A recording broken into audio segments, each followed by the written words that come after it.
the laws themselves. Some of these are federal laws enacted by Congress, some come from state legislatures, some are ordinances of city governments. Then there are literally tens of thousands of rules and regulations from Food and Drug Administration, or the Securities and Exchange Commission, or the Forest Service, or the board that licenses doctors in Minnesota, or from local zoning boards or school boards, or any of the dozens and dozens of agencies at every level of government. But all these, in themselves, are nothing but pieces of paper. What makes them come alive, when they do, are the people and the institutions that produce, interpret, and enforce them. This means police, jails, wardens, courts, judges, postal workers, FBI agents, the Secretary of the Treasury. It means civil servants who work for all the agencies in Washington, in the state capitals, and in City Hall, and the inspectors who go out to factories and businesses, or who make sure that elevators are safe, or who put their stamp of approval on slabs of meat. It also means the lawyers, nearly 1 million of them, who advise people on how to follow the rules, or cope with the rules, or get around the rules, or how to use them to their best advantage. The lawyers are a vital part of the system, just as teachers are essential to the educational system, and doctors and nurses are essential to the medical system. And the legal system is the way all of these people and institutions interact with one another and with the general public. What I outlined is, I think, a useful way to look at the law or the legal system. There are other ways as well. I spoke generally in terms of something readers could identify as government. What the government did or does, and how people use or react to government. Broadly defined, that is, so that the policeman at a busy intersection, straightening out traffic, is a part of the system, just as much as the Chief Justice of the United States is a part of the system. There are even broader ways of defining law. It can be looked at as a kind of process, which does not have to be connected with a government at all. Universities, factories, hospitals, big companies, these also often have a kind of legal system, quite internal, quite private. Law can, in other words, be official or unofficial, governmental or private. It can also be formal or informal. A big trial is a very formal procedure. It is governed by a network of formal rules. When a policeman breaks up a fight and tells 2 drunks to go home, this is a legal action, an action by an official whose power comes from law. But it is also fairly informal. It follows no strict rules and leaves no paper trail behind. All societies, in a sense, have a legal system. They all have rules and ways to enforce the rules. Big, complex societies have big, complex systems. Within big, complex societies are smaller subgroups, down to individual families, and even families have ways to make rules and enforce them, sometimes, if the children are teenagers, without much success. The law inside a family is usually not written down, and procedures are pretty informal. But the big society needs formality. It cannot go on without formality, without rules, especially rules of law. This is because a big society is made up of millions of people who interact with each other in complicated ways. Strangers meet and affect other strangers many times each day, on the street, in elevators, airplanes, stores, and workplaces. In many ways, our very lives are in the hands of strangers. Consider, for example, taking a plane from San Francisco to Chicago. A jet airplane is an awesome machine. It flies high above the clouds, and if something goes wrong, your life is at stake. What guarantee do you have that the plane was well put together, that the maintenance is up to date? How do we know that the pilot knows what he is doing? How can we be sure that the air controllers will do their job?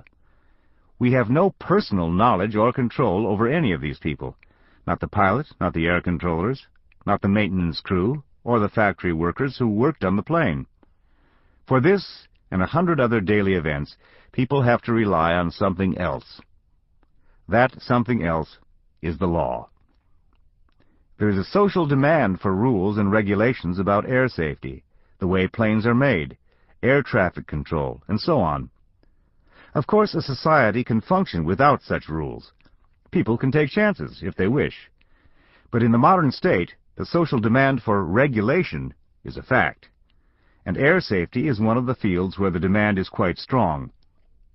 After the terrible tragedy at the World Trade Center on September 11, 2001, the demand for more rules, for more law, for tougher law, became especially marked. In simple face-to-face societies, custom, habits, and traditions do most of the heavy lifting as far as enforcing the norms is concerned. But in a complex society, a heterogeneous society, a society where the interactions between strangers are pervasive, a society where people buy food and clothes instead of growing and making these themselves, a society made up of many different groups and many different ways of thinking, custom loses its bite.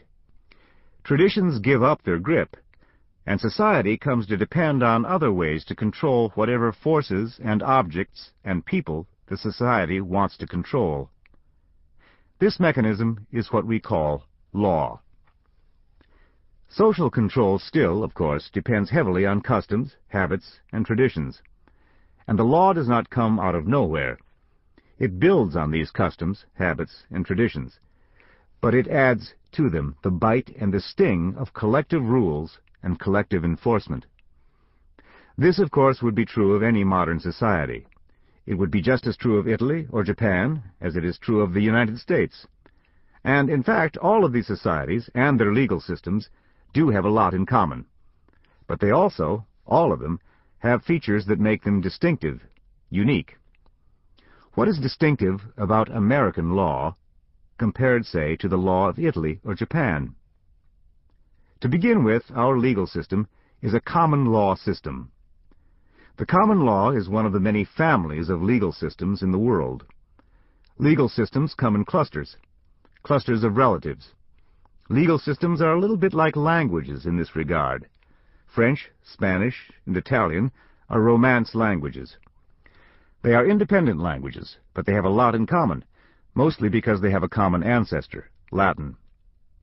English, German, and Dutch also have a lot in common, because they also have a common ancestor, though it was never a written language. Most of the legal systems of Europe belong to a single great family, often called the civil law family. Many concepts and terms within the civil law family reflect the influence of Roman law, the remote ancestor of these systems.